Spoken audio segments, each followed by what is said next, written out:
todos. Boa tarde, Joelson. Prazer.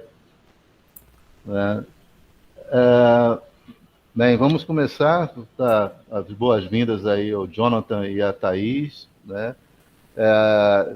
Vão apresentar hoje o seminário aqui para os nossos alunos aqui do LENEP e para os convidados. O Jonathan é engenheiro de petróleo, né? Formado na Colômbia, na Universidade Industrial de Santander, né? E trabalhou também na Ecopetrol, não foi? Né? Na Ecopetrol, exatamente. Isso, né? Você tem mestrado, né, em engenharia de petróleo, né, pela USP. Isso. Né?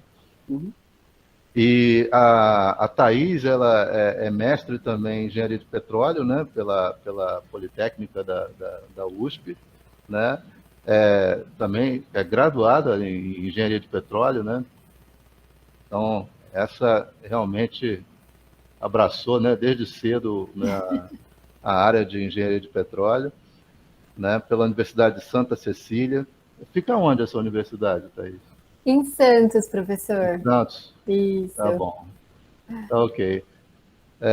E também os dois, eles integram esse grupo, o INTRA, né, e também o LCT, né, que eles vão falar um pouco mais sobre essas instituições, essas siglas, né? E acho que tem muita coisa para falar dos experimentos deles na área de petrofísica, né? Também sobre as instituições, inclusive até sobre a startup que eles fundaram. Vou deixar a palavra com eles. Eu peço a todos para deixarem os microfones no mudo e deixarem as perguntas para o final. Por favor. Então, tá. Eu vou começar, gente. Boa tarde. Então, como o professor falou, eu sou a Thaís, eu sou uma das pesquisadoras do grupo INTRA. E hoje o tema da nossa apresentação é o compartilhamento laboratorial para atender as demandas científicas do pré-sal, né? Então, eu vou falar um pouquinho da USP.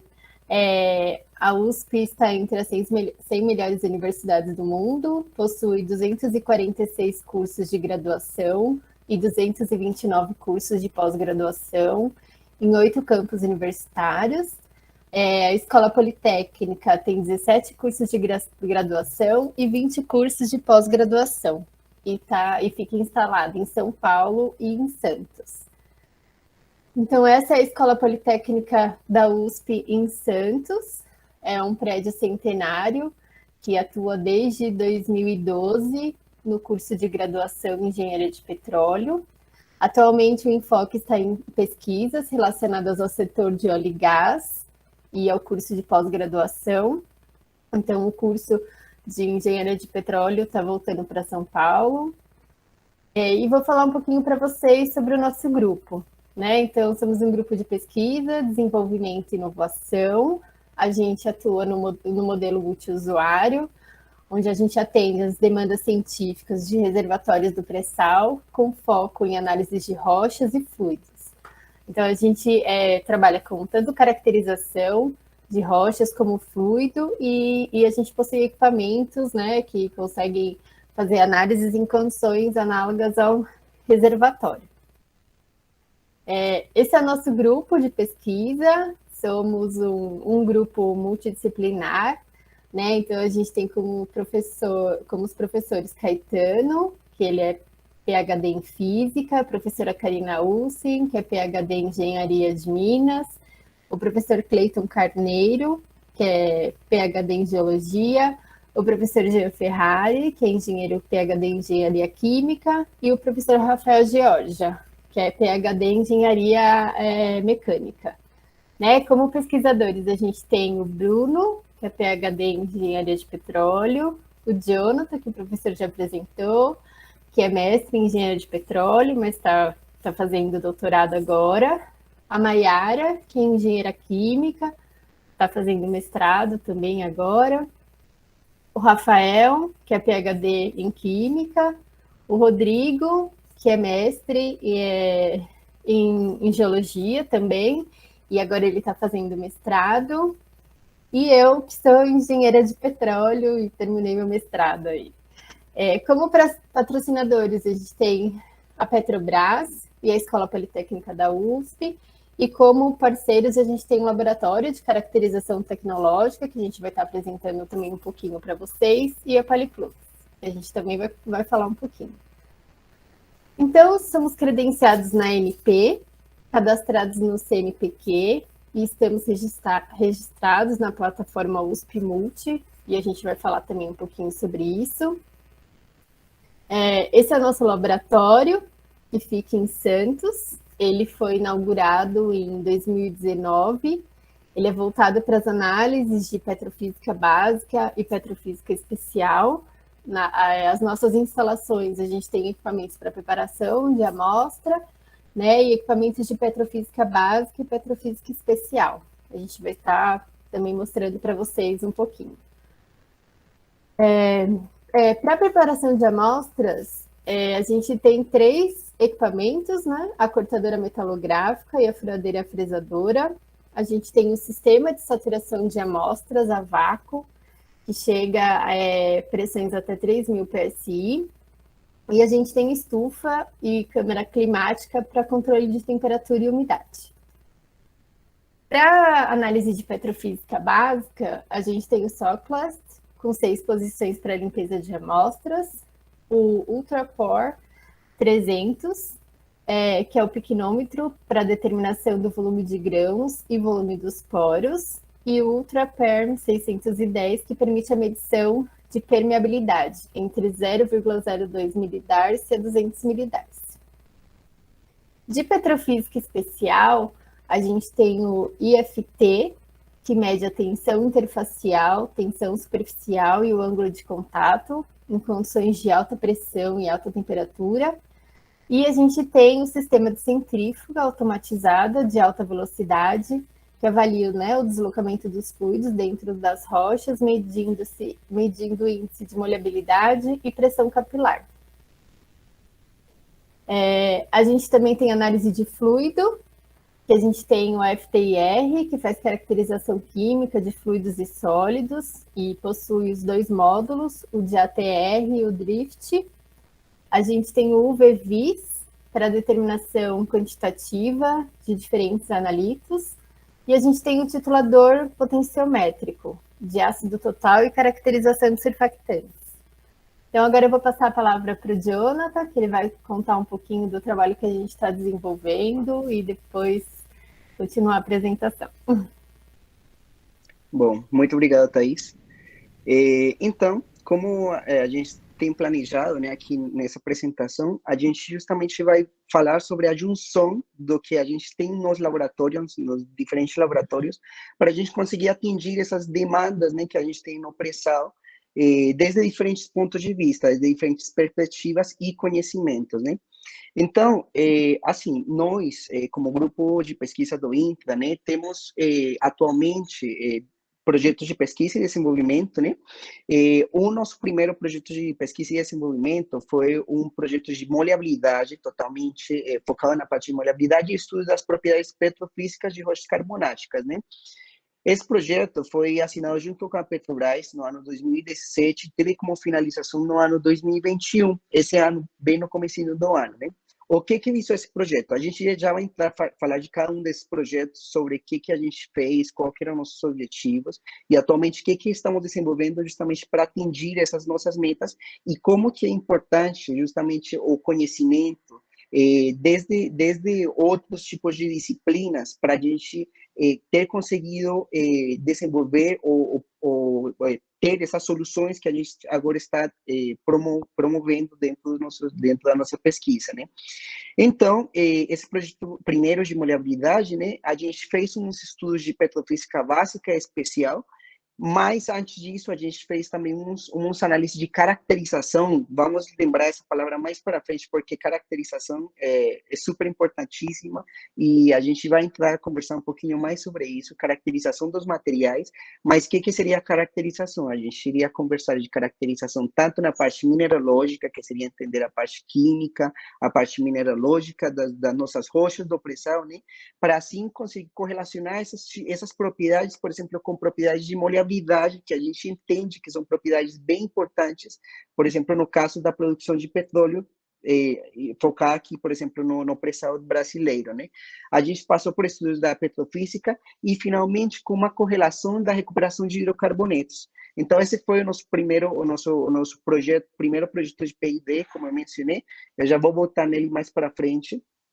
E um outro segundo projeto, que é o que a gente está tocando atualmente, que também a gente vai, eu vou conversar um pouquinho mais sobre ele nas próximas slides, que é justamente, assim, ele tem como título caracterização composicional de fragmentos de rocha e upscale 2D, 3D da mineralogia, mas ele tem três objetivos, ou três vias, vamos dizer, que são bem abrangentes e que a gente está visando justamente por solucionar, que seria três problemáticas, vamos dizer, que estão se apresentando atualmente para a parte de produção e de reservatórios do pré-sal. O primeiro, que justamente seria, como o título está falando, seria um upscale, eu já vou entrar propriamente nele, um upscale da mineralogia pelas técnicas de 3D com implementação de inteligência artificial, certo? Um segundo objetivo, um segundo caminho, uma segunda via que a gente está indo atrás, que seria justamente a determinação de porosidade em fragmentos de rocha, especificamente em amostras laterais, utilizando justamente baseado em certas problemáticas que a gente já conhece, que certas amostras, por exemplo, laterais, a gente sabe que a gente não consegue obter essas amostras com um volume inteiro, um volume totalmente de cilindro, por exemplo, de plug, que seria o ideal, né? Então, quando a gente tem esse tipo de problemáticas, a gente procura justamente tentar implementar outras técnicas para conseguir atingir e conseguir entender como que seria a porosidade desses fragmentos que não têm um volume fixo, vamos dizer, um volume esperado de cilindro de plug para usar nas técnicas tradicionais que a gente conhece, como a Thais mencionou, de poroperme, por exemplo, a gás e esse tipo de técnicas, né?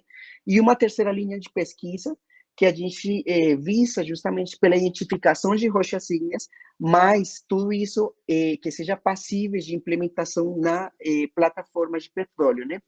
Então, próximo aí, Thais, por favor. Então, já voltando nessa primeira projeto de P&D que eu mencionei anteriormente, aquele que estava focado especificamente na maleabilidade, né? Essa seria uma compilação justamente, bom, a gente vai mostrar duas publicações recentes, que seria uma compilação do que a gente desenvolveu justamente nesse primeiro projeto de maleabilidade especificamente, que ele visou justamente pela caracterização, ou seja, por entender como é que era a distribuição mineralógica superficial das nossas amostras de rocha, de plug, certo? E com essa caracterização superficial que a gente tinha, justamente conseguir isolar áreas justamente de minerais específicos predominantes. Então, que acontece? A gente entende que dentro dos nossos carbonatos, que a gente encontra no Brasil, né, no pré-sal, a gente tem três minerais predominantes e a sua mistura, que seriam predominantemente calcita, predominantemente dolomita e quartzo, né? Então, o que a gente fez? A gente partiu justamente pela análise das nossas amostras do pré-sal, né? E o isolamento desses minerais, certo? Já seja pela predominância de um dos três minerais, por isoladamente, né? E posteriormente também para áreas que tivesse a mistura dos três minerais. Quando a gente conseguiu isolar essas áreas, por exemplo, a gente conseguiu posteriormente pegar essas mesmas áreas e levar para as análises subsequentes, por exemplo, de maleabilidade por ângulo de contato. Quando, já com isso, então, a gente conseguia ter uma correlação, conseguia ter uma visão de como é que esses minerais afetavam justamente, ou como é que eles interferem justamente na propriedade de maleabilidade e subsequentemente, isso iria afetar na produção do nosso reservatório, né? Então, a gente desenvolveu essas medições de ângulos de contato nessas amostras, e conseguimos observar o quê, por exemplo? Que, claro, os carbonatos apresentam maior maleabilidade a óleo quando, por exemplo, a gente observava que tinha predominância de quartzo, certo? Então, essa foi uma das nossas primeiras, observações que a gente viu nesse projeto, por exemplo. E também, que predominância de dolomita pode contribuir com aumentos da molhabilidade a óleo também, certo? Então, com isso, esse aqui é um resumo, um esboço, vamos dizer, do que a gente desenvolveu nesse primeiro projeto de molhabilidade, mas também a gente desenvolveu análises e atualmente também desenvolvemos essas análises com amostras de calhas de perfuração, que mais para frente vou entrar a tocar um pouquinho mais sobre esse assunto, que seria um dos projetos que atualmente estamos desenvolvendo, certo? A gente colocou a imagem desse artigo, né? Mas basta você acessar lá na Science Direct, que lá tem o conteúdo do artigo inteiro, por questões de copyright da gente, e até para conseguir deixar pública essa apresentação, a gente não colocou maiores informações sigilosas da própria autoria do artigo, certo? Mas, se vocês quiserem saber um pouquinho mais sobre ele encontra-se na Elsevier, na Science Direct, intitulado como Influence of Carbon in Reservoir Mineral Heterogeneities on Contact Angle Measurements. Então, a gente tem disponível lá para consultas de vocês. E também, próximo, por favor, Thais. Um outro artigo mais recente, partindo especificamente desde a premissa do artigo anterior, dessa pesquisa anterior que a gente estava desenvolvendo, que a gente desenvolveu, a gente conseguiu depois avaliar justamente como que era o efeito, por exemplo, dos tempos de envelhecimento, pressões e temperaturas similares ao do reservatório, justamente nessa medição de ângulos de contato. Então, partimos desde o mesmo intuito das amostras que a gente já sabia, já tinha caracterizado mineralogicamente, com os nossos minerais isolados, e com isso a gente partiu para a medição de ângulos de contato já mudando os parâmetros dessas amostras, certo? Com esses parâmetros de envelhecimento, de tempos e de pressões e temperaturas. Claro, a gente observou que esses processos de envelhecimento mudaram a molhabilidade natural da rocha, que a gente conhece como, e que geralmente reportar como molhabilidade natural à água, certo? Quando não envelhecida, justamente quando não tem o tempo de envelhecimento, né? E também que aumento de pressões e temperaturas fomentaram essas mudanças de molhabilidade para óleo, certo? Que seriam as condições que a gente encontra, geralmente, que a gente encontra naturalmente no reservatório, certo? E isso foi mais evidente, certo? Quando essas nossas amostras tinham predominância de calcitas, dolomitas, do que com predominância de quartzo. Então, essa é uma outra publicação recente também, um artigo impresso que está agora na FIOR, e basta vocês entrarem lá se vocês quiserem obter um pouquinho mais desse conhecimento sobre o artigo, e a gente pode discutir um pouquinho melhor também, já que os professores falaram anteriormente de futuros workshops, aí já ficamos à disposição para um futuro encontro, a gente já entrar focado especificamente já de falar sobre os dados técnicos, os dados analíticos do nosso projeto, né? Hoje a gente vai dar um pouquinho, um breve resumo, assim, um abre-boca, vamos dizer, do que nós somos, né? Mas, claro, visando futuramente ter outras parcerias, visando ter outros momentos de colaboração e de compartilhamento de informações que a gente entende que são muito importantes tanto para vocês quanto para a gente, para ganho de todo mundo, né? Próximo, por favor, Thais. Já, então, como eu mencionei anteriormente, a gente tinha esses dois projetos de P&D, né? Os artigos anteriores são um breve resumo do que a gente desenvolveu naquele primeiro item, vamos dizer, de projeto, certo? De desenvolvimento de pesquisa. Mas, atualmente, nós estamos desenvolvendo outras linhas também, que justamente visam por atingir certas demandas ou certas problemáticas que existem na produção de petróleo do Brasil, né? Então, um deles, como eu mencionei anteriormente, seria o upscale automatizado de mineralogia 2D para 3D com aplicação de inteligência artificial. Qual que é a nossa missão? Qual que é o nosso intuito? Aonde que precisamos chegar justamente com isso?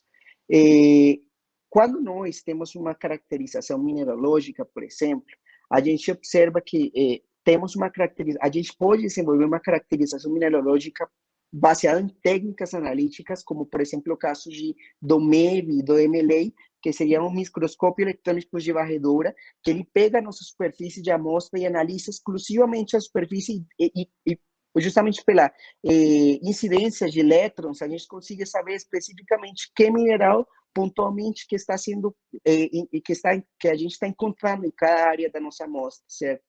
Então, o que acontece? O nosso intuito nesse momento é a gente parte dessa análise 2D, certo? Que é uma análise de imagem 2D, como vocês podem observar, por exemplo, aqui na imagem, na letra A gente entende que a gente tem a nossa amostra, a gente faz uns cortes na nossa amostra, e a gente tem, na letra B, observa que a gente tem uma amostra embutida, que seria a superfície que a gente vai analisar. Na letra C e na letra D, que vocês estão observando, a gente tem essa análise mineralógica superficial 2D. Mas a gente entende também que nós precisamos da mineralogia em 3D para conseguir, por exemplo, ter outros tipos de correlações. No caso, por exemplo, de quê? Da gente ter uma microtomografia, por exemplo, em 3D, e com isso conseguir simular outros parâmetros como os que a gente estava mencionando anteriormente de moleabilidade, conseguir simular um fluxo de fluido dentro da nossa amostra e ter justamente em consideração a nossa mineralogia como uma distribuição espacial 3D.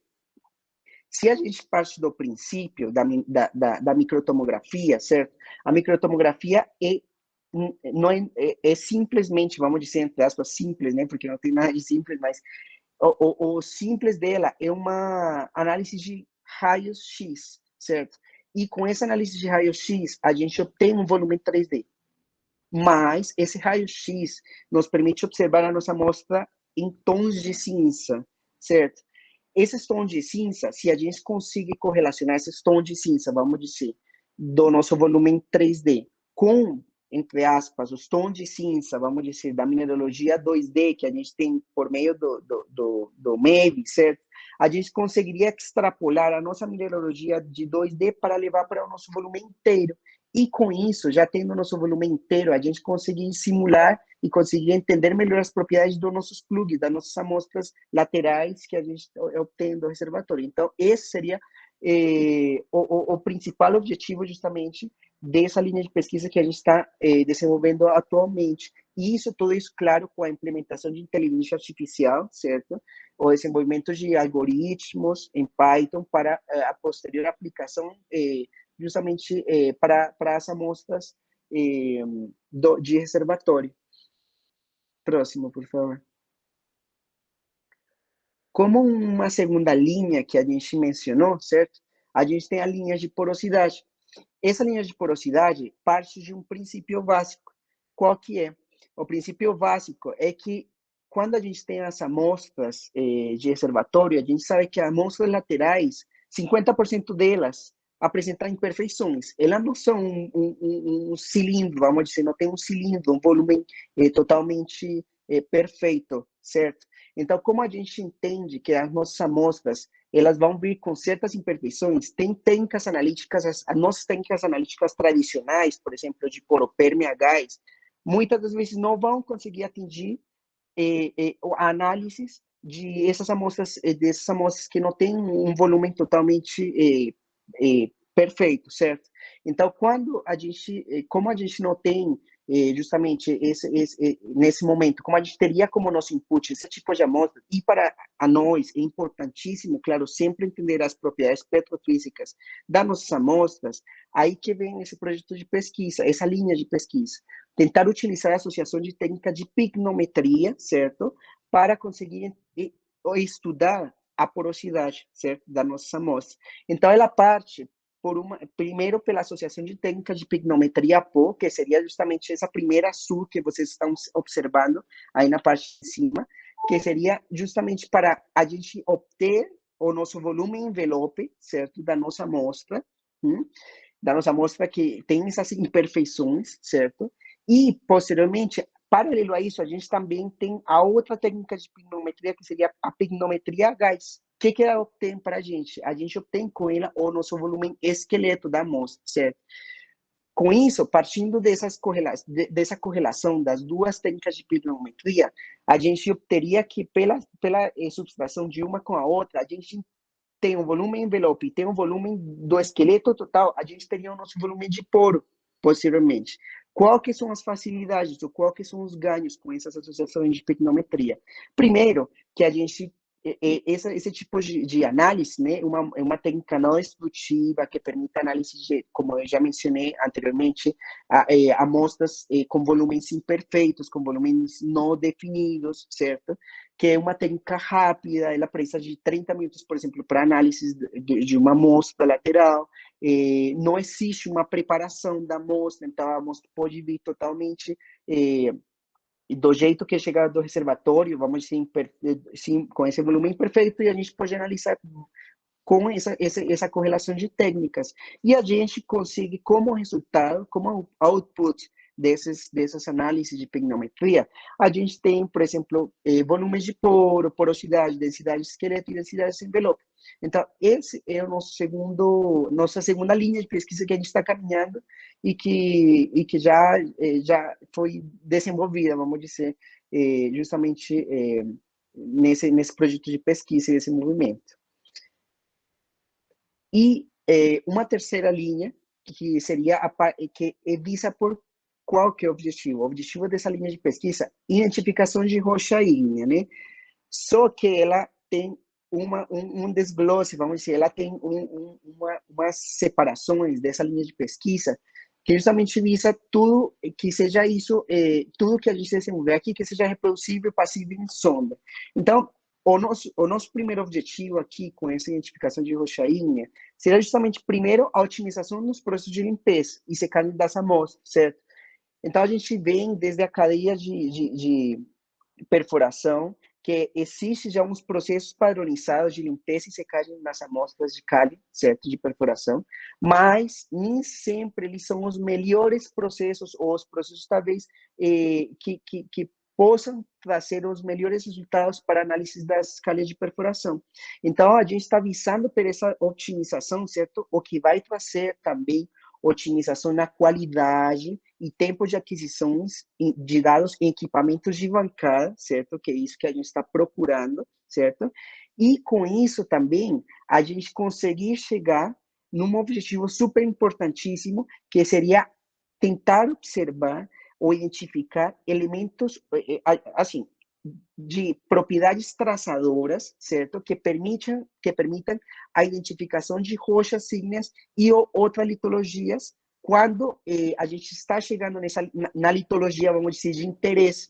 E isso por quê? Porque a gente entende que tudo isso vai estar associado a custos, né? Custos de operação, por exemplo, no caso das plataformas. Então, a gente está visando pela otimização desses tempos, otimização das análises, otimização da identificação de elementos traçadores, justamente para conseguir atingir e, com isso, subsequentemente, diminuições de tempos operacionais. Então, isso seria o nosso terceira linha de pesquisa, certo? Que a gente está desenvolvendo nesse projeto de pesquisa e desenvolvimento, né? Mas, aí pode passar para a próxima, Thais, por favor. Mas nada disso seria possível, que é o objetivo dessa apresentação, justamente se a gente não tiver esses interlaboratoriais, essa correlação de diferentes laboratórios, diferentes especialidades, diferentes disciplinas, justamente para atingir esses objetivos. Então, aí que cai a importância de, claro, nós temos o INTRA, como a minha colega Thaís já mencionou, o INTRA, ele tem um objetivo, vamos dizer, mais de petróleo, né? Mas um dos parceiros mais importantes também é o LST, que seria o Laboratório de Caracterização Tecnológica. O LST, ele é um centro multiusuário. O que significa isso de ser multiusuário?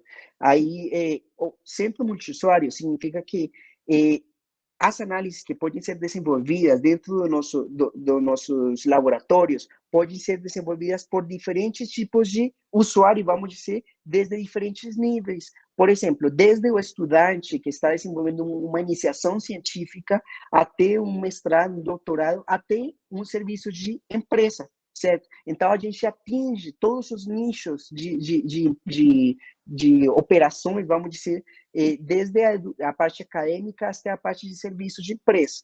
Isso significa que um centro multiusuário. a pessoa, desde qualquer objetivo, desde qualquer tipo de visão que ela traz para desenvolver, ou justamente para analisar amostras, ela pode chegar nos nossos laboratórios e, com isso, desenvolver as análises que precisar, já seja por parte do nosso equipe técnica ou por parte da mesma pessoa que talvez já tenha um conhecimento de alguma técnica e quiser utilizar o nosso equipamento para desenvolver as análises. Isso é a intuição do centro multiusuário, né? Então, importantíssimo, por exemplo, do laboratório de caracterização tecnológica, ele tem mais de 30 anos de experiência em caracterização. E lembra que eu falei dessa palavra no começo, caracterização de materiais. Quando a gente fala de caracterização, no caso, a gente está entendendo, por exemplo, que a caracterização nas rochas que a gente analisa, né, do reservatório, a gente tem de caracterização como caracterização física e caracterização química, por exemplo. Separando elas, química, por exemplo, a gente entende que a gente pode caracterizar elas por elementos, certo? Por óxidos, ou também por mineralogia, certo? Já se a gente fala da parte física, por exemplo, a gente pode caracterizar elas de forma de petrofísica, porosidade, permeabilidade, certo? Tudo isso é fechado, se encontra dentro dessa significância de caracterização de materiais. Então, o LCT ele tem essa experiência que justamente conseguiu trazer para a gente como INFRA essa abordagem de conseguir entender como a caracterização é importantíssima para nós poder justamente desenvolver as análises subsequentes de molhabilidade e propriedades mais complexas, certo? E conseguir trazer essas correlações que a gente está encontrando e que a gente está desenvolvendo atualmente nos projetos. O LCT ele conta com uma robusta infraestrutura, certo? Que ela começa desde o momento da chegada das amostras, a amostra bruta, certo? Até o momento do preparo, certo? Porque as amostras chegam brutas, a gente precisa preparar elas fisicamente e para justamente conseguir levar para os diferentes tipos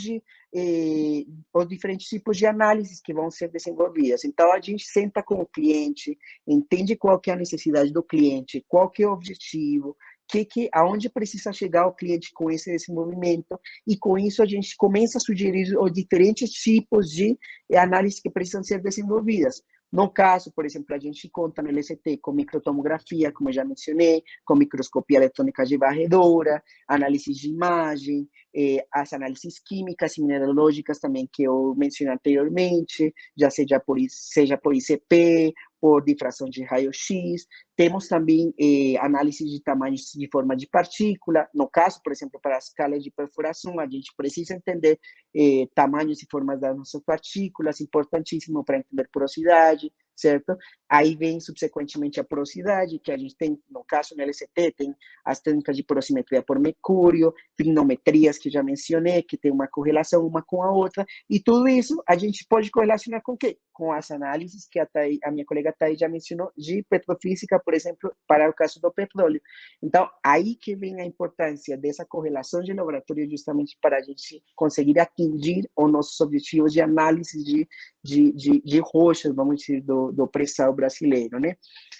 Com isso, aí pode ser para a próxima, por favor. Com isso, a gente tem dentro do laboratório, dentro do LCT, a implementação de uma gestão, certo? Integral de laboratórios. Que significa isso? Claro, nós como laboratórios recebemos diferentes tipos de amostras, seja amostras de petróleo, por exemplo, seja amostras de fármacos, seja amostras de qualquer tipo de amostra. E com isso, nós precisamos ter um correto regerenciamento, justamente, tanto das amostras, quanto dos resultados, quanto rastreabilidade de onde que está a minha amostra, para onde que vai a minha amostra, qual que é o objetivo da minha amostra. Com isso, foi desenvolvido dentro do próprio laboratório um software que foi implementado e é utilizado, que se chama o ChemioLab. O ChemioLab é um software justamente que permite isso, permite a chegada da amostra, a correta identificação dela por meio de um código QR, aí essa amostra vai sendo direcionada, dependendo do tipo de análise técnica que irá ser desenvolvida, e com isso ela vai criando o seu caminho dentro do laboratório, certo?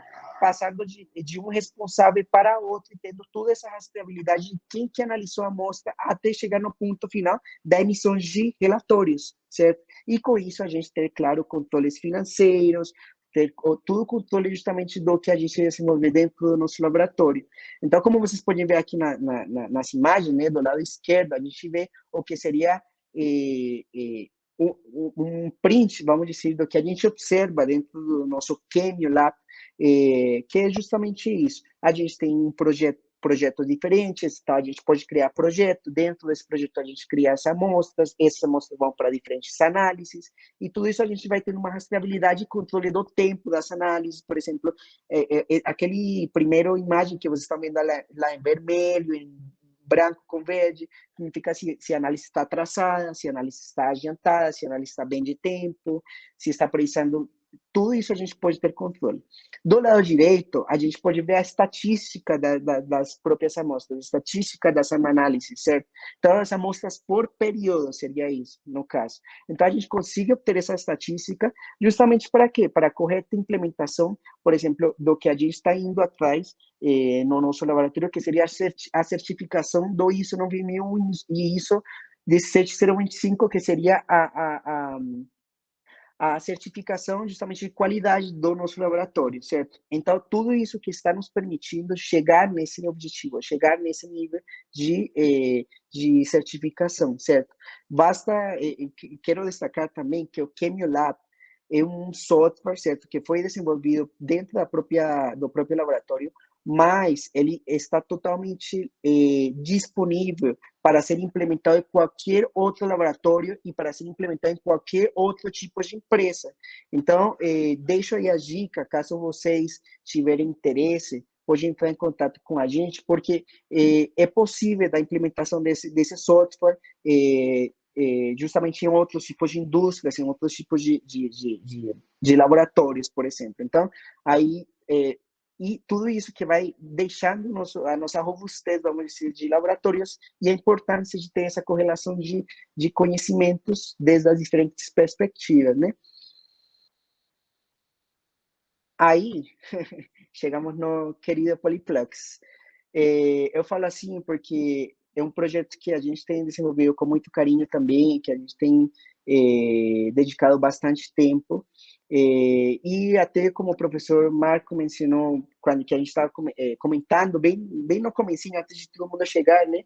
É, é um projeto que acontece. Eu sou, como a professora e a minha colega Thaís mencionaram, eu sou aluno comecei como aluno de mestrado, né?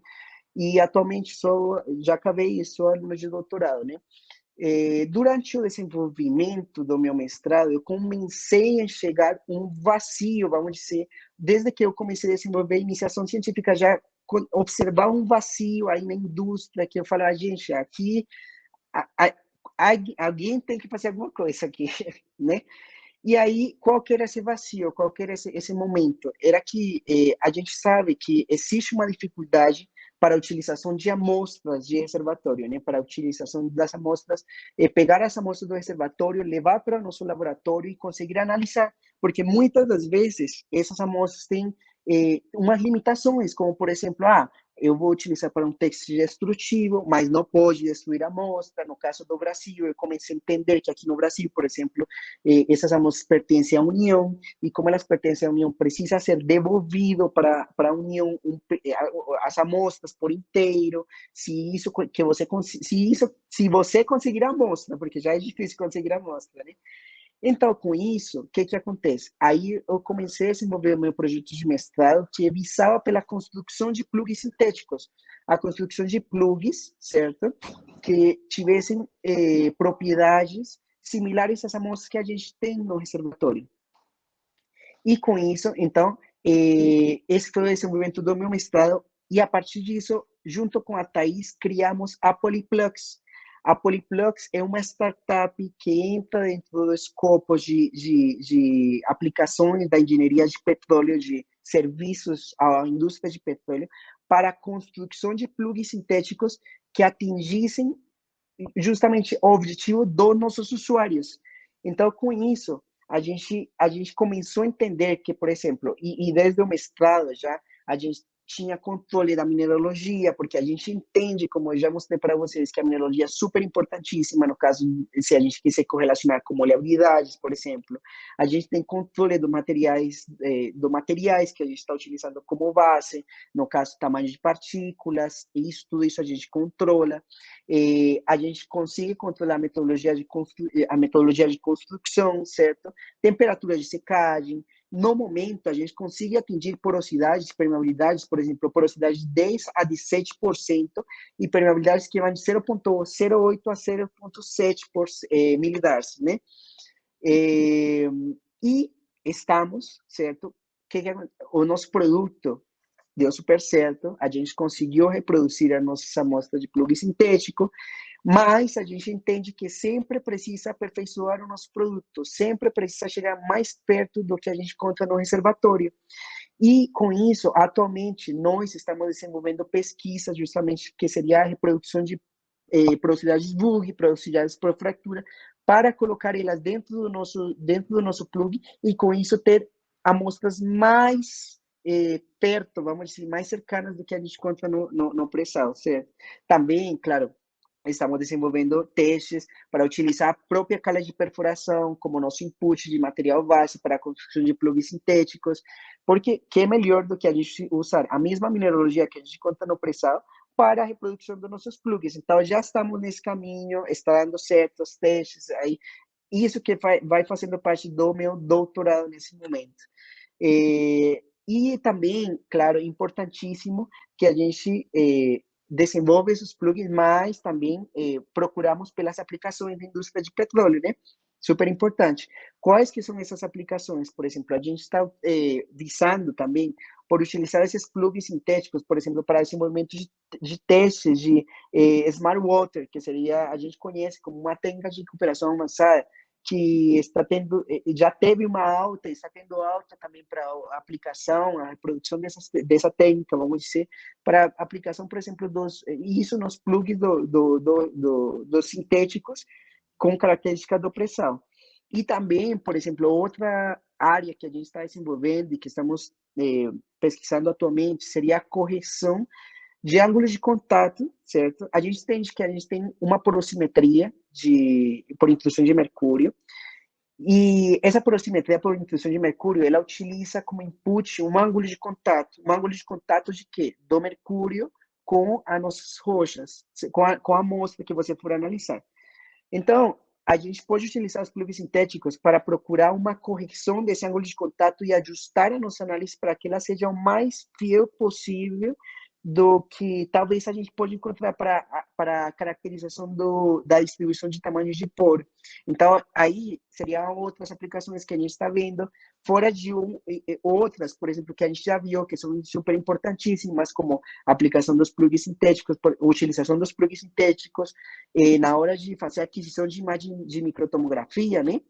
Quando a gente vai analisar a microtomografia, a gente tem um volume, a nossa rocha, e é muito importante que vai estar em contato com a nossa amostra, para não ter diferentes contrastes de imagem.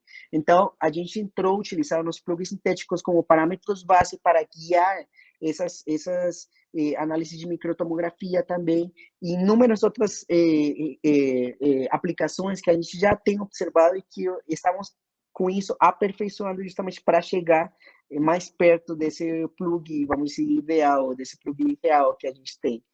Então, pode passar, por favor, Thaís. Com isso, então, a Polyplux, como mencionei, é um projeto que a gente tem construído com bastante carinho, que junto com a Thaís temos desenvolvido, e estamos aí também disponíveis, caso vocês precisarem dos nossos plugs sintéticos, caso de colaborações também, mas aí que cai o ponto que a gente está mencionando desde o começo da apresentação. se nós não tivermos essa correlação de conhecimentos, essa correlação de diferentes tipos de profissionais, como a Thais mencionou, dentro das nossas equipes, temos engenheiros de petróleo, geólogos, químicos, tudo isso que faz com que a gente consiga atingir justamente esse objetivo, ou esses objetivos que a gente mostrou ao longo da nossa apresentação. Então, fica aí o contato também da Polyplugs, caso vocês tiverem interesse, a gente está super disponíveis. E é isso. Muito obrigado pelo convite mais uma vez. Estamos super abertos para conversar, para interlaboratoriais, workshops, projetos. Estamos super disponíveis para tudo. Então, agora fica com vocês aí, se tiverem dúvidas, sugestões, propostas. Estamos aí. Obrigado. Muito obrigado, Jonathan. Muito obrigado, Thaís. Alguém tem alguma pergunta? O professor Abel. Por favor, professor.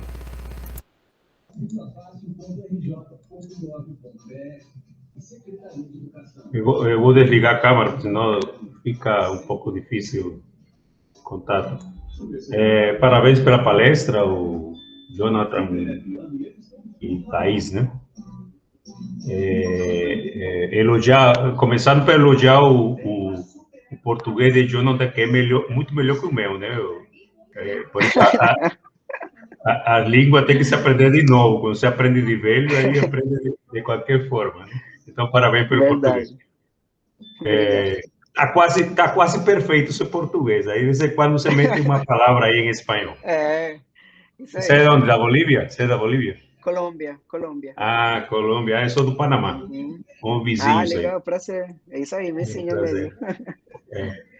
Então, é o seguinte, um comentário e depois uma pergunta. Eu ministrei um curso lá na USP de perfilagem de poços, no IAG. E aí, entre os participantes, o auditório lá do IAG estava cheio de alunos do IAG, mas tinha aí a Karina e tinha um japonês, não me lembro o japonês. O professor Márcio Yamamoto. Isso. Então, eles participaram do curso, ficaram muito interessados e eles estavam começando lá na USP, né? Eu não me lembro o que ano, há uns anos atrás, né? Aí conversei com eles, aí nos intervalos conversava com eles, e eles me convidaram aí lá no laboratório deles, lá que era na Politécnica, né? Politécnico. Isso. E eles me mostraram vários dos aparelhos que vocês mostraram aí, eu estive lá com ele, vendo todo o potencial do laboratório, e eles estavam prestes, né, a ir lá para Santos, fazer alguma coisa lá em Santos, estabelecer o curso de engenheiro petróleo lá em Santos. Então, eu estou falando, não sei, eu acho que 10 anos atrás, mais ou menos por aí, ou um pouco menos, não sei. Não sei exatamente o ano. Mas já conheço Karina e conheço o professor japonês, que não me lembro o nome. Mas ele participando do curso, eu estive lá, fiquei bem impressionado e eu acho que de aquela data para cá, progrediram muito, né? Dá para ver que teve um progresso assim interessante em vários caminhos, né? Até startup, né? Uma empresa incubada aí, eu acho parabéns.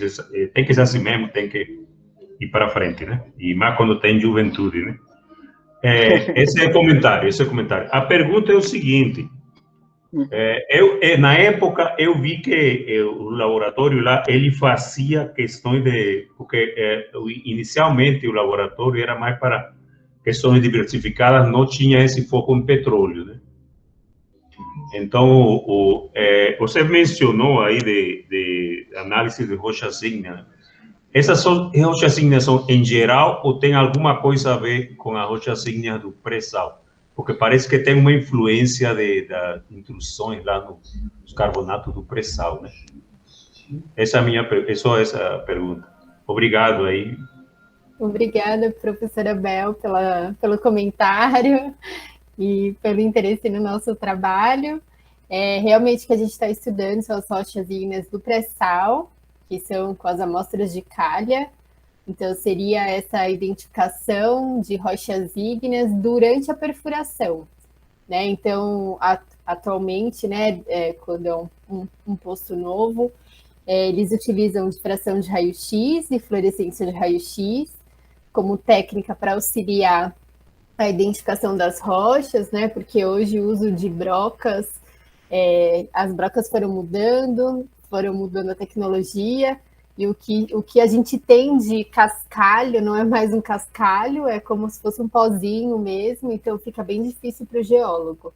Então, o nosso trabalho é a identificação da rocha ígnea usando as técnicas de caracterização, né, voltadas para uso na plataforma, na sonda de perfuração. Interessante e obrigado pela resposta. Parabéns. Obrigada. Obrigado, professor. Obrigado, Abel. Mais alguém? O senhor Joelson, por favor. Mais uma vez, boa tarde a todos e a todas.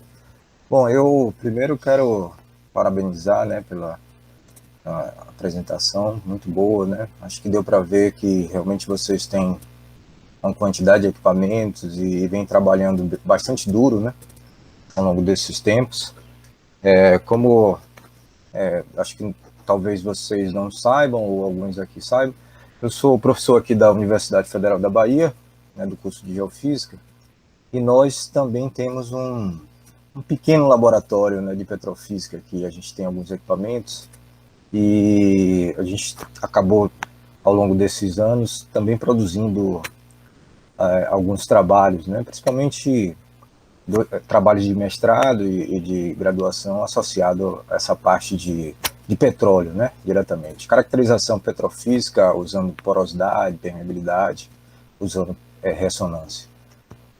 E a minha pergunta, na verdade, ela vai nesse sentido, né? Como é que essa relação, como vocês estão direcionando a relação com as outras universidades, né? Se existe essa possibilidade. Eu acho que vocês falaram um pouco sobre isso, mas eu queria só saber um pouco mais, né? Como é que seria essa relação com outras universidades, parcerias, enfim.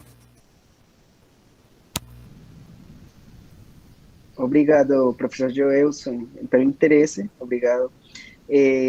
A gente está super aberto para esse movimento de parcerias, para esse desenvolvimento de colaborações interlaboratoriais. Claro, nosso foco é a gente abranger o nosso escopo de técnicas. A gente com certeza iria aprender muito de vocês conseguiriam aprender da gente, então vai ser um win-win game, todo mundo ganha, né? Então, estamos super abertos, na hora que você quiser, a gente pode marcar uma reunião com a professora Karina também, com o professor Cleiton, o professor Jean, justamente para desenvolver parcerias ou análises que vocês tenham interesse e que também possa trazer interesse para objetivos para a gente. Então, estamos super abertos para colaborações. Perfeito. Obrigado, Jonas. Bom, depois eu entro em contato com vocês. Obrigado. Claro que sim. Jonathan, Thaís, eu acho que seria, de repente, interessante se vocês pudessem botar um contato de vocês no chat, que de repente fica até mais fácil, né, até para o professor Joelson ou qualquer outros que estejam aqui que queiram entrar em contato direto, né? Perfeito. Claro que sim. A gente acha que passa o e-mail, professor? Você acha que pode ser um e-mail de um de vocês, pelo menos aí para contato, né? Tá bom, eu vou pode colocar aí no chat. Tá bom. Perfeito. Mariléia, por favor. Jonathan, Thaís, parabéns aí pelo trabalho de vocês, né? Por toda essa energia com esse translado aí entre laboratórios, né? De informações, isso é muito interessante, e necessário, né? A gente ter essas informações convergindo, né? E analisando aí essas amostras. A minha pergunta é, quando vocês falam de pré-sal, e vocês estão usando dados, né, do pré-sal, em algum momento vocês usaram algum dado de análogos de alguma área específica do pré-sal, ou não fizeram isso, ou estão pensando em fazer, né? A gente trabalha assim, eu já vi bastante trabalhos de análogos, né, usando os análogos lá para o pré-sal, por conta dessa diversidade, né, litológica. Vocês já usaram algum análogo, assim, de alguma área específica? Não, professora, em nenhum dos nossos trabalhos a gente utilizou nenhum análogo, pelo menos por enquanto. A gente não, mesmo que, né, nossa parceria seja com a Petrobras, a gente não tem informação da localidade das amostras que a gente está estudando, né? Quando eles enviam para a gente, já é um outro nome de poço, tudo diferente. Então, a gente nem sabe a região que eles estão estudando. Então, tudo para a gente que a gente está estudando. Então, é tudo novo, assim, a gente vai descobrindo durante o projeto, e eu acho que por isso a gente nunca pensou em usar algum análogo. Certo. Jonathan, quer complementar? Está certo. Uhum. A minha pergunta é assim, porque eu fiz uns trabalhos na UFRJ, né? E lá tem um trabalho assim, eles têm um foco bem interessante com relação às coquinas, né? Uhum. Então, eles têm lá muitas amostras, né? E não sei, né? Pode ser uma vertente aí para esses plugs, né? Que vocês estão desenvolvendo aí também essas características, né? Pode também ser alguma ideia, né? Também. Mas isso aí, parabéns, obrigada. Uhum, Perfeito, obrigado pela sugestão, professor. Mais alguém? Enquanto o pessoal está pensando aí, eu vou aproveitar, então, fazer algumas perguntas, né? Bem, parabéns aí, novamente, né? Eu queria, assim, tem várias perguntas, né? Eu vou tentar sintetizar algumas aqui. Uma é a respeito do plug artificial, né, que vocês mostraram, né? Eu vi ali que tinha uma permeabilidade baixa, né? A gente até já conversou, né? Nós também desenvolvemos alguns trabalhos nessa área, né? E também tivemos uma permeabilidade baixa, né? E, claro, foi um pouco da técnica que a gente utilizou. Nesse caso, como é que é a cimentação de vocês, né? Como é que vocês estão utilizando para cimentar, né? Isso daí, e o que vocês planejam, né? Eu vi ali que vocês estão estudando como fazer a porosidade vulgular, né? Entre outras, né? Ou fratura, né? Mas eu já vi alguns trabalhos, até com arenitos, né? Que o pessoal colocava algumas estruturas ali que, por exemplo, podiam ser depois dissolvidas com água, né? Ou várias outras técnicas. Eu queria saber qual a linha que vocês também têm, né, a seguir, né? Feito disso. Claro, claro que sim, professor. Bom, obrigado pela pergunta. Então, respondendo. Então, assim, como primeiro ponto, a gente, desde o começo do projeto, a gente começou a utilizar como metodologia de cimentação, que a gente entende como precipitação e solubilização e precipitação de materiais. Então, a gente parte do ponto de vista, e o nosso objetivo sempre, desde o começo, foi reprodução de plugs carbonatos. Esse era o foco. Então, e continua sendo o foco. Então, a gente entende que a nossa matriz base da rocha vai ser um carbonato. Então, a gente começa a brincar, vamos dizer, começa a modificar os pHs da solução, o pH da solução que a gente coloca e as temperaturas que a gente coloca para gerar precipitação, gerar uma solubilização primeiro do nosso carbonato, subsequente de uma precipitação que permita criar uma cimentação, vamos dizer, ou tentar simular uma cimentação natural do que a gente encontra nas rochas reais, vamos dizer, nas rochas naturais, né? Isso a gente estava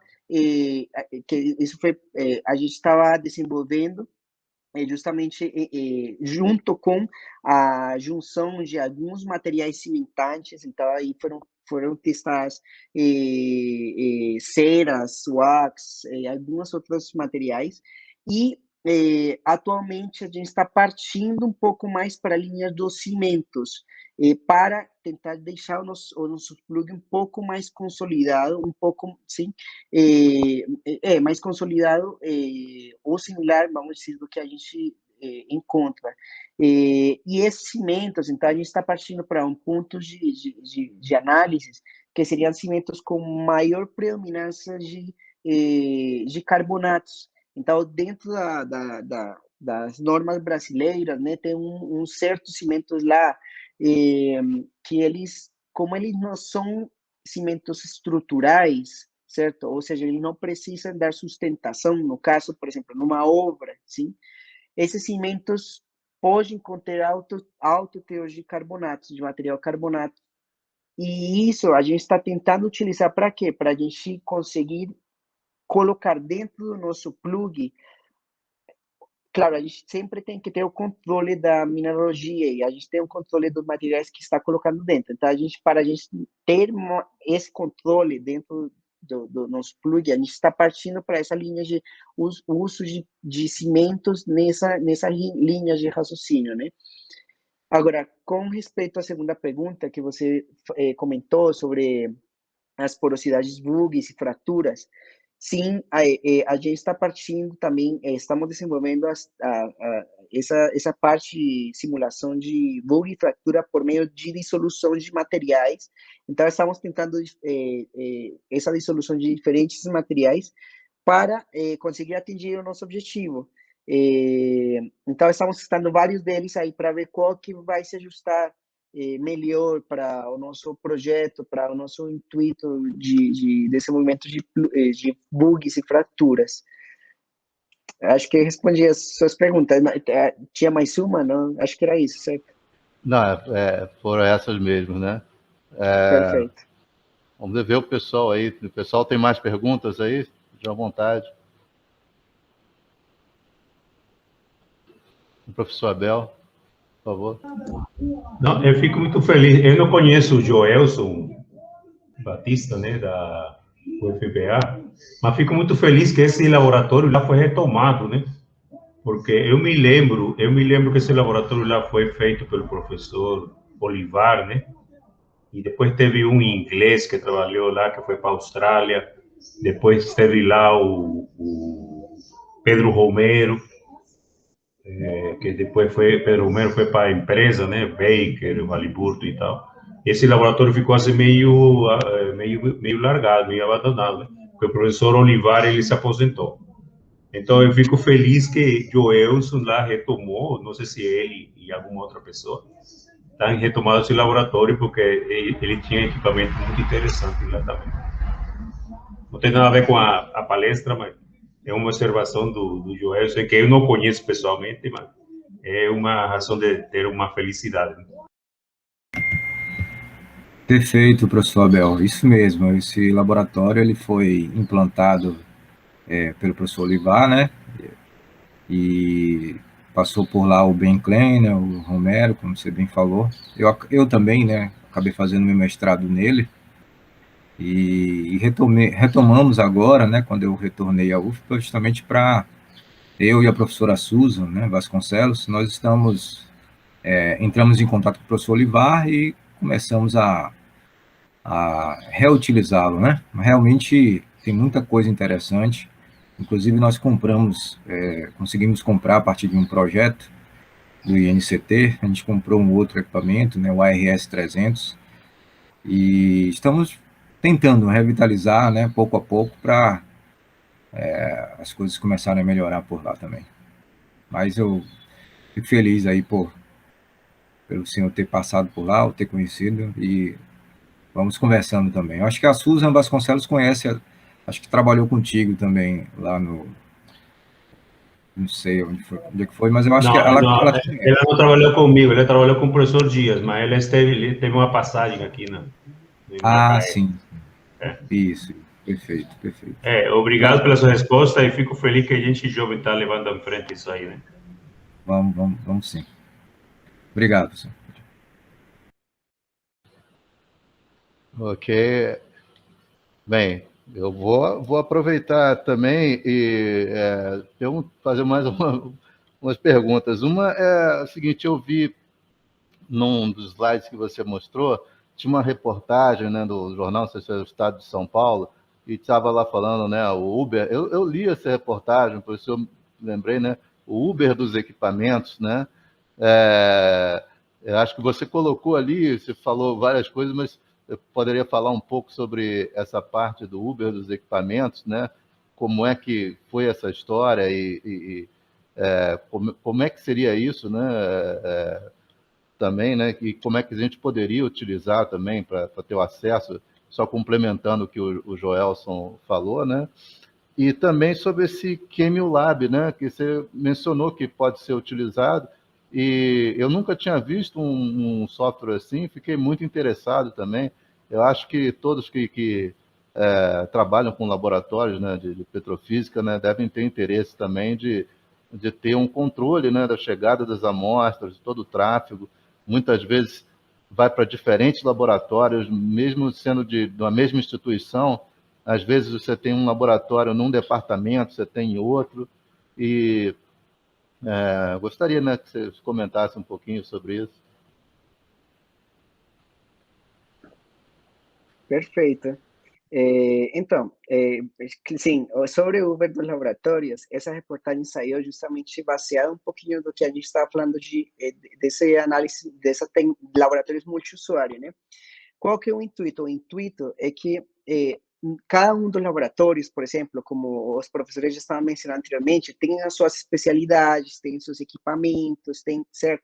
Então, o intuito é que esses equipamentos não fiquem parados, que esses equipamentos possam ser utilizados sempre ao longo do ano, certo? Então, por exemplo, vamos imaginar que nós contamos com uma microtomografia de 3D, certo?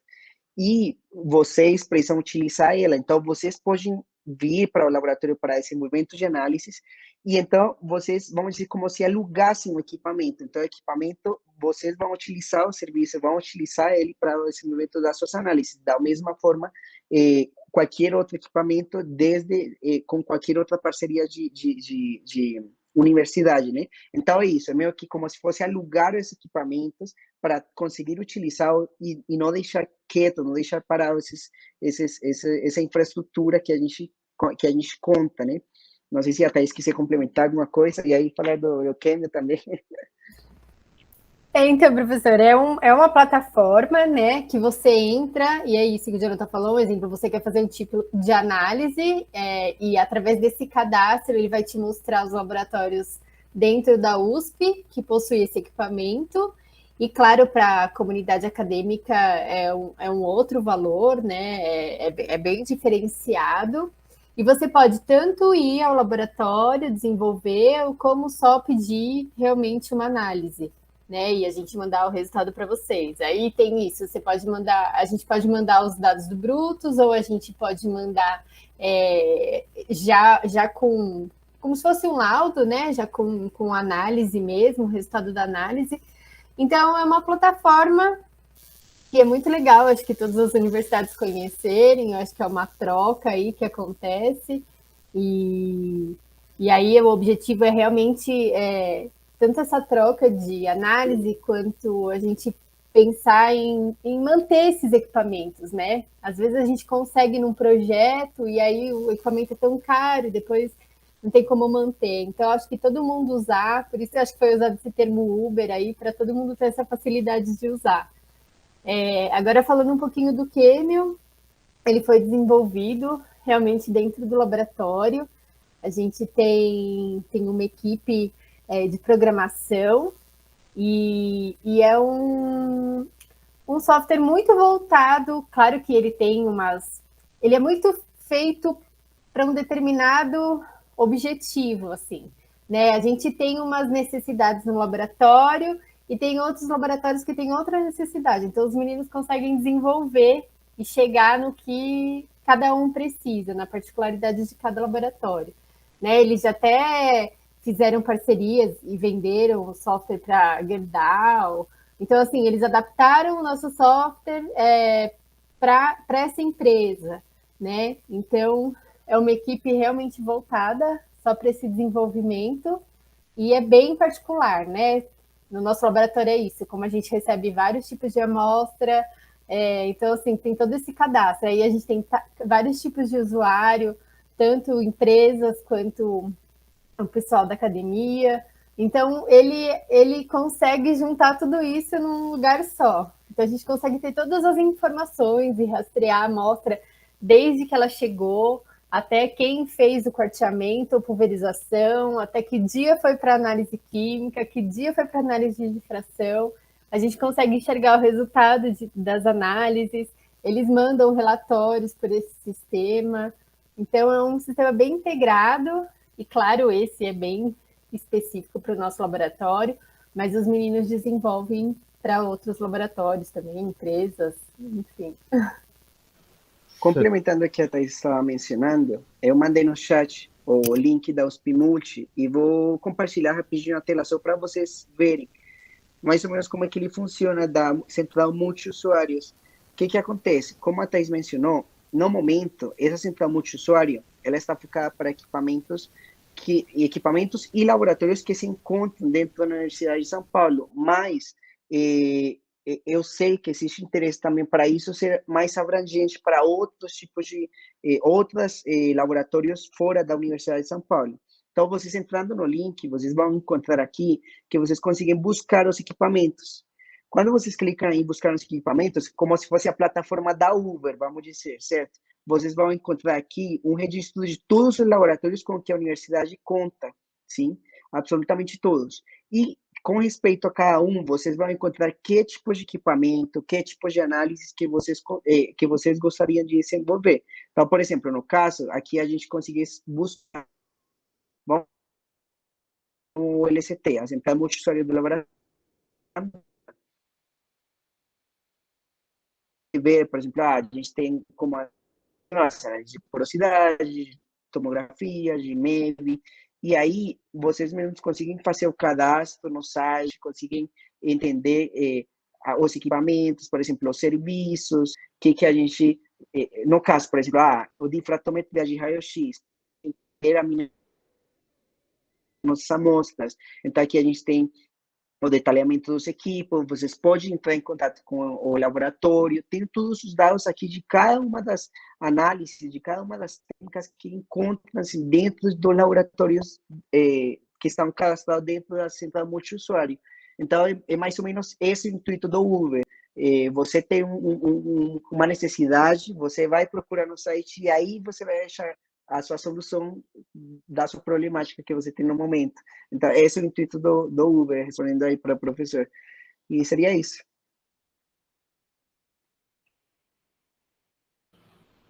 Bom, muito obrigado.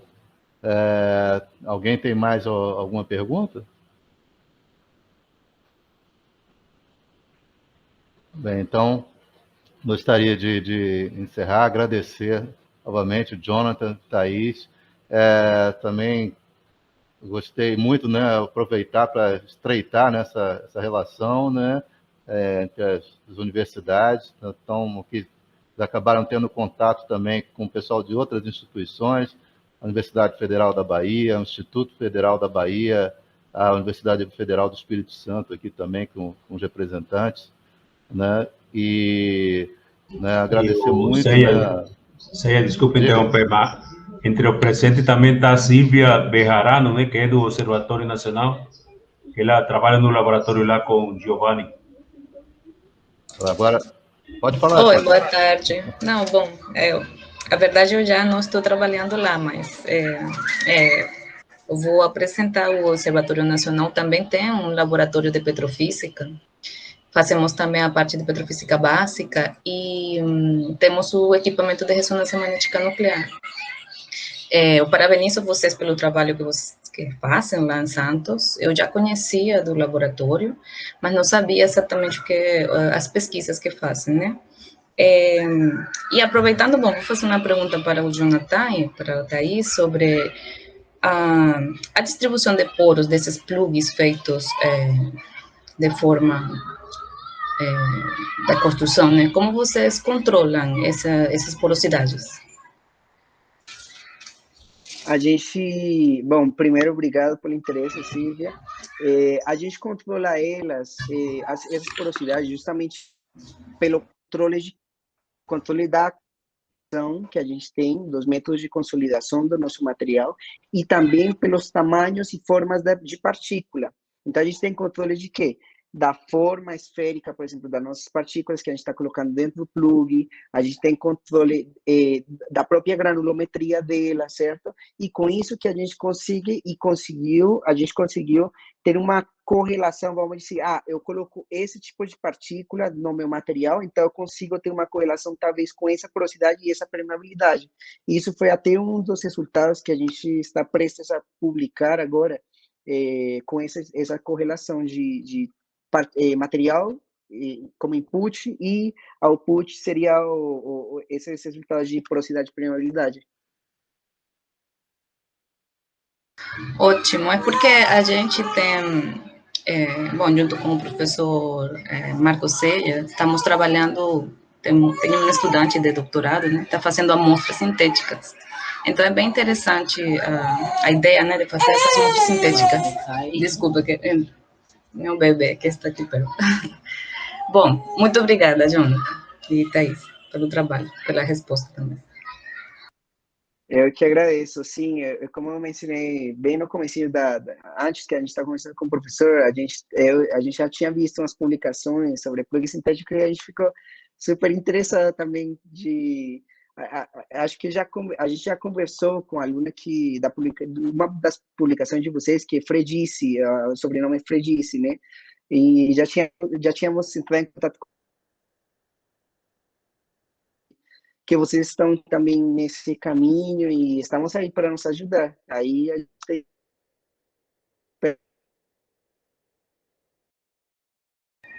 O áudio do Jonathan ficou parado. Mas, mesmo falo, o Laboratório de Petrofísica e o Observatório Nacional está aberto também para parcerias. Muito obrigada. Bom, muito obrigado. Pessoal, então desejo um bom final de semana a todos vocês. Tá? Esse foi o último webinar desse ano, né, do nosso programa. Tá? A gente deve voltar com força no próximo ano, 2022. Tá? Muito obrigado a todos. Obrigada, gente, pelo convite, pelo interesse, e estamos abertos aí, se alguém precisar de alguma informação, alguma ajuda dentro da USP, pode contar com a gente. Uhum. Abraço. Obrigada. Obrigado. Um abraço, pessoal. Tchau, pessoal. Tchau. Abraço.